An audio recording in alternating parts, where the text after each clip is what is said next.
So I recently got called out in a comment on one of my YouTube videos, and honestly, they were right about a lot of what they had to say. And in today's video, I want to share that comment with you and break it down because I think there are a lot of important takeaways that I think you might find useful. So today's video is going to be a little bit different than what you're used to. It's going to be part pep talk, part tough love, and then at the end, I would like to personally address the person that left me that comment. So first, let me share the comment with you. So it's quite lengthy, so I'm really just going to talk through the points that I plan on addressing. All right, here we go. You're talking like anyone who starts making these books will get similar or at least good sales, but you don't talk about the many other variables in this business model. Too much competition and lots of advertising spending, and it's still not guaranteed. To be successful in this business model, you must find keywords with low competition and high demand, and it's quite difficult to find. You might be successful in this business, but probably because you started years ago, also maybe you have a high amount of money to invest in it. Unfortunately, your priority is not helping people, but getting more views. And by doing this, you just encourage many people, but most of them are failing, losing money and uploading more and more unsuccessful books because they don't know much about many other necessary details as a starter to this business. If your intention is helping people, please don't make other people add more other books to these unsuccessful pages. It both decreases quality in the market, and also many people just lose money by watching these kinds of videos and starting this business. So why bother addressing this comment in the first place? Well, some of the points raised in this comment are points that I hear pretty often, and they can all be traced back to some pretty common misconceptions about self-publishing as a business model. Now, I want to take this opportunity to address the realities of running a successful business, whether you're in self-publishing or any other business really, so that you can better prepare yourself for some of the bumps in the road that are going to be coming down the pipe. When you expect these challenges to be coming, it makes it a lot easier to accept them, roll with them, and ultimately succeed at whatever it is you're trying to do. Now, I truly believe that you can experience success in this or whatever it is that you would like to put your mind to. But there are some very core principles that exist in running any type of business, and if we can understand them, we're going to be a lot more likely to succeed. So I've broken this comment down into points, and we're just going to take them one by one. So firstly, there's too much competition on Amazon KDP. Now, I've been hearing that since I got started with self-publishing back in 2014. And you know what? It's true. There is a ton of competition on KDP. You know what else is true? There's competition in every single business that you could possibly start. But people are going to still be publishing books next year, 5 years from now, probably 10 years from now, and people are going to be making money doing it. And why? Because the people that win at whatever business they're in, they're not afraid of competition. They're not turned off by the competition. Instead, they study their competitors so that they can win. They study their competitors so they can outdo them. That's why I always love to make videos where I show you the top selling books in various niches. It's not so that you can go ahead and copy those books. It's so that you can study them and see what they're doing and then apply those principles to your own books and create books that are even better than those. Because ultimately that is what you need to do in order to make money with this business model. You need to focus on creating really high quality books that are in demand. And that's the same regardless of what business model you're in. All right, second point. You need to run ads in order to succeed on KDP. Now, 100% Amazon ads can help you scale the results that you're getting on KDP, but they're not going to save a crap book. When I show you top selling books in my videos, those books are not top selling simply because they're using ads. They're top selling because they're great books. They're high quality books that are meeting a real customer demand. People are buying them. And then yes, when you look at some of these books and they're, in the top 100 bestsellers rank in the entire Amazon store, to scale to that level, yeah, you probably need to use ads at that point. But when you are first starting out, you shouldn't even be thinking about ads. You should be focusing on nailing your research and your concept, getting your design just right. And of course, trying to validate that this business model can even work for you. And the way you do that is when you publish, are you making any sales? When you start making even a few organic sales, Then if you want to start amplifying your results, you can put an ad on that book. And believe me, this is a good problem to have because it means that you're making sales. It means that you've created a product that an absolute stranger is willing to pull out their wallet for and buy. That's a huge win for you. Okay, next point. Success is not guaranteed on Amazon KDP. This is true. And guess what? Success is never guaranteed in anything that you do. You want to go for that new job? You're not guaranteed to get it. You want to go for the promotion? You're not guaranteed to get that. You want to start a YouTube channel, a podcast, a new blog?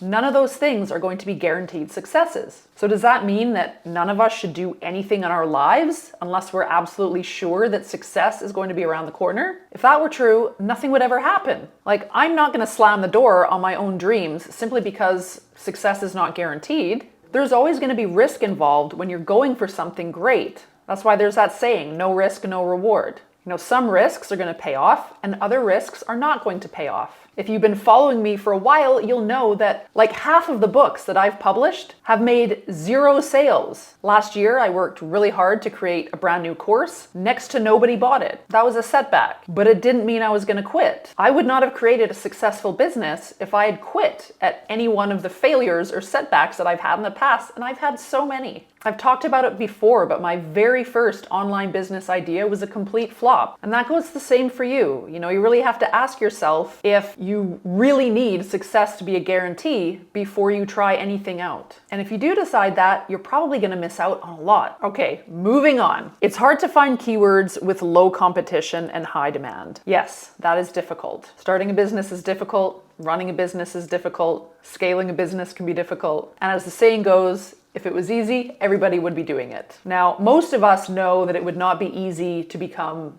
a successful concert pianist or an Olympic figure skater. Yet for some reason, so many of us think it should be really easy to start and build and scale a business. It's not. It requires a whole new set of skills that we probably haven't built yet. And so those beginning stages always feel really tough as we're learning the skills that we need in order to succeed. And that whole process takes time. No one's going to plant an apple seed today and then expect to be eating an apple tomorrow. We need to give ourselves time in order to acquire the skills that we need in order to make our business a success. So it took me like a good 3.5 years for me to get to that 6-figure level. It did not happen overnight. And there was a lot of experimentation that I had to do in order to get there. But imagine if I had quit at the end of year 1 because things just were not happening fast enough. Now, I share everything that I've learned on this channel so you can avoid some of those mistakes that I made. And hopefully it doesn't take you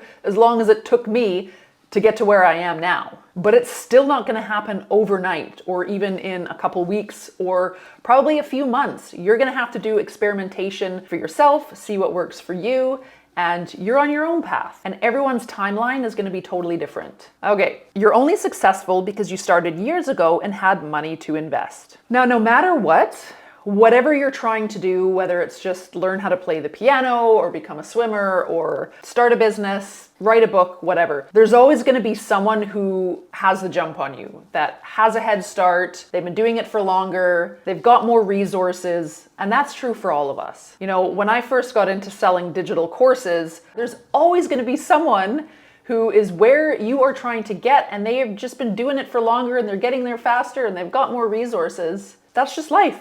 Now, that might mean that it's going to take us longer than someone else to get where we want to be. That's okay. We're not in a race. You know, there's no reward at the finish line for being first. We're all on our own timelines. You know, when I first started out, I didn't have kids. I had a full-time job, but I had the energy to get up at 6 a.m., put in a good couple of hours on my KDP stuff. Then I went to work for 8 hours, and I came home, I had a quick bite, and then I was at it again for like another 3 hours. I can't do that anymore.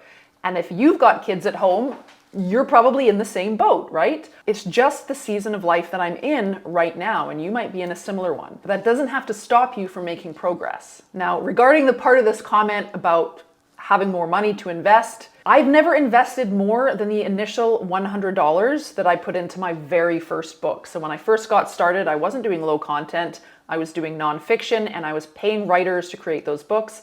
That very first book cost me $100 to create. And once that book started making sales, once I had earned $100 from those sales, I used that $100 to reinvest and create a second book. And then once those two books had created another $100, I created a third book, and I just kept going like that indefinitely. And to this day, I've never invested more than $100 of my own money into my business. Okay, one more point in this comment here that I'm going to address, and that is, when more people add more books to KDP, it decreases quality in the market. Yes, this is KDP's business model. The entire point is that anybody can publish a book. Now, by its very nature, that means that there's going to be a lot of crap books published on Amazon. This is why it's so hard to get traditionally published. Big traditional publishers have quality standards that KDP just doesn't have.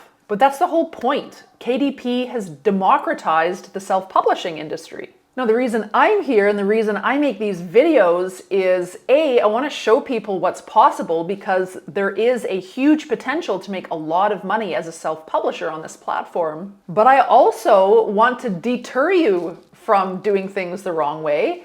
And I want to show you how to create high quality books so that you're not one of those people pumping out hundreds of piece of crap books and flooding the Amazon marketplace. Now, are some people going to take what I'm teaching and use it to create millions of crappy books and flood the Amazon marketplace? Yeah, probably. I'm really not here for them. I'm here for you. I'm here for the person who wants to make high quality products that address a real demand from real shoppers and want to create a viable long-term business.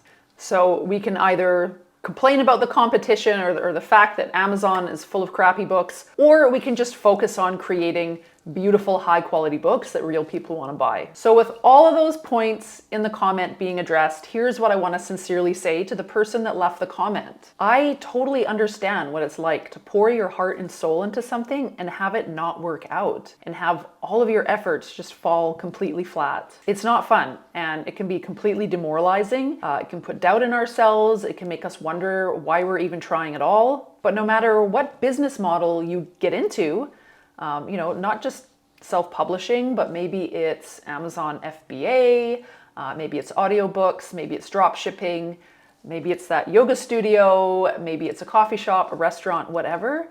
There's always going to be obstacles and challenges that are going to get in your way. You're always going to be competing against people who have more time than you, more money than you, more resources than you, more know-how than you. There's going to be shady people to contend with that are trying to game the system. And there's not ever going to be a guarantee of success. But facing these obstacles and overcoming them, this is what's required in order to succeed. A lot of people, they just simply aren't prepared, or they just don't even want to do what's really required in order to succeed. And if you're not willing to do what it takes to be successful in this business model or any other business model you try, that's totally okay. We all just have to be honest with ourselves about what we are willing to do and what we're not willing to do. Like I said a minute ago, I'm no longer willing to get up super, super early and work super, super late the way I did when I first got started, because my priorities have shifted and I've got 2 kids now and they're my priority now. So if there was something that I was going after that would require me to put in all of that extra effort right now in this season of my life, the answer would be no. And that is totally okay. But I do just want to say, challenges, setbacks, hardships, failures, there's really no way around them. If you're trying to do something great and reach a big goal, you always have to go through them. And you are strong and you are capable and you've got so much more potential than you probably give yourself credit for. I think all of us would be really blown away if we were able to learn about what would be truly possible for us if we just put in that extra effort.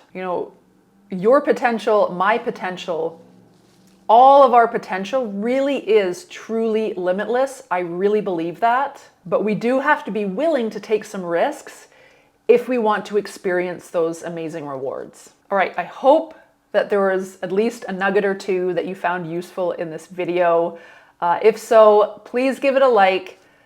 Like I said, this is different video than I'm used to doing. So let me know your thoughts down in the comments below. And thanks so much for watching. I really appreciate you. And I really do believe that you can succeed at this or anything else that you really put in the work for. All right, take care. See you next week. Bye.